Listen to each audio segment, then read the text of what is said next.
If what I reveal surprises and shocks the reader, please don't develop an inferiority complex, because I am frank to admit that although I have worked since 1911 trying to find out why the human race can't live in peace and enjoy the bounties and blessing God provides for our use and benefit in such abundance, it was 1950 before I penetrated the secret that the wars and revolutions which scourge our lives and the chaotic conditions that prevail are nothing more or less than the effects of the continuing Luciferian conspiracy.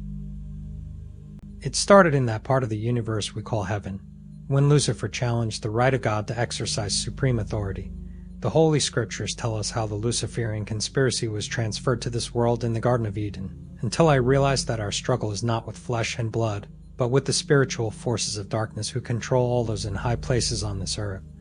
The pieces of evidence gathered all over this world just didn't fit together and make sense. I am not ashamed to admit that the Bible provided the key which enabled me to obtain an answer to the question quoted above. Very few people seem able to appreciate that Lucifer is the brightest and most intelligent of the heavenly host, and because he is a pure spirit, he is indestructible. The Scriptures tell us his power is such that he caused 1/3 of the most intelligent of the heavenly host to defect from God and join him, because he claimed God's plan for the rule of the universe is weak and impractical, because it is based on the premise that lesser beings can be taught to know, love, and wish to serve him voluntarily out of respect for his own infinite perfections. The Luciferian ideology states might is right.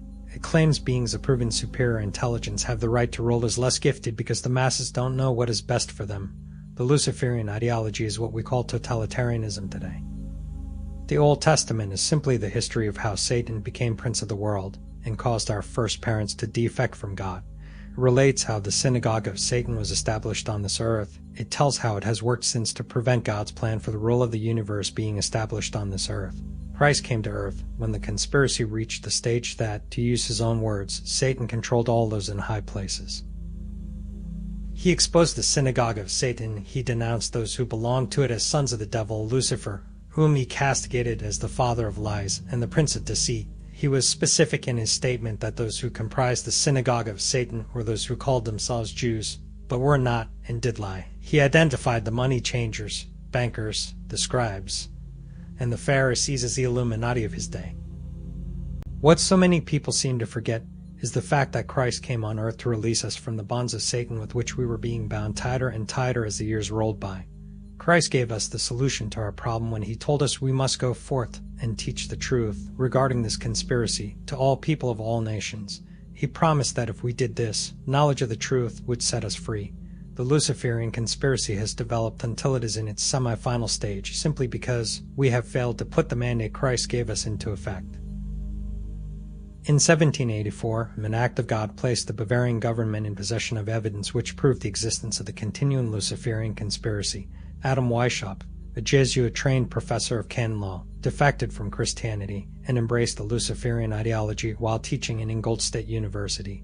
In 1770, the moneylenders, who had recently organized the House of Rothschild, retained him to revise and modernize the age-old protocols designed to give the synagogue of Satan ultimate world domination so they can impose the Luciferian ideology upon what remains of the human race after the final social cataclysm by use of satanic despotism. Weishaupt completed his task May 1st, 1776.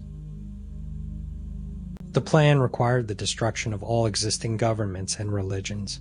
This objective was to be reached by dividing the masses, whom he termed goyim, meaning human cattle, into opposing camps in ever-increasing numbers on political, racial, social, economic, and other issues. The opposing sides were then to be armed, and an incident provided which would cause them to fight and weaken themselves as they destroyed national governments and religious institutions. In 1776, Weishaupt organized the Illuminati to put the plot into execution. The word Illuminati is derived from Lucifer and means holders of the light. Using the lie that his objective was to bring about a one-world government to enable men with proven mental ability to govern the world, he recruited about 2,000 followers.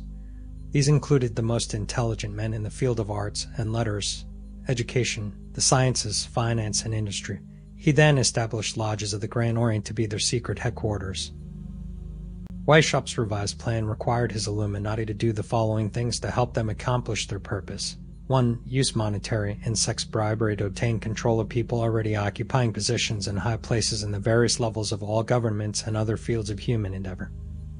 Once an influential person had fallen for the lies, deceits, and temptations of the Illuminati, they were to be held in bondage by application of political and other forms of blackmail and threats of financial ruin, public exposure, and physical harm, and even death to themselves and their loved ones. 2. Illuminati on the faculties of colleges and universities were to recommend students possessing exceptional mental ability belonging to well-bred families with international leanings for special training in internationalism. This training was to be provided by granting scholarships to those selected. They were to be educated, indoctrinated into accepting the idea that only a one-world government can put an end to recurring wars and tribulations. They were to be at first persuaded and then convinced that men of special ability and brains had the right to rule as less gifted because the goyim, masses of the people, don't know what is best for them physically, mentally, and spiritually. Today, 3 such special schools are located in Gordonstoun in Scotland, Salem in Germany, and Annaberta in Greece. Prince Philip, the husband of Queen Elizabeth of England, was educated at Gordonstoun at the instigation of Lord Louis Mountbatten, his uncle, who became Britain's Admiral of the Fleet after World War II ended. 3. Influential people trapped into coming under the control of the Illuminati, and students who had been specially educated and trained were to be used as agents and placed behind the scenes of all governments as experts and specialists so they could advise the top executives to adopt policies which would in the long run serve the secret plans of the one-worlders and bring about the ultimate destruction of the governments and religions they were elected or appointed to serve. 4.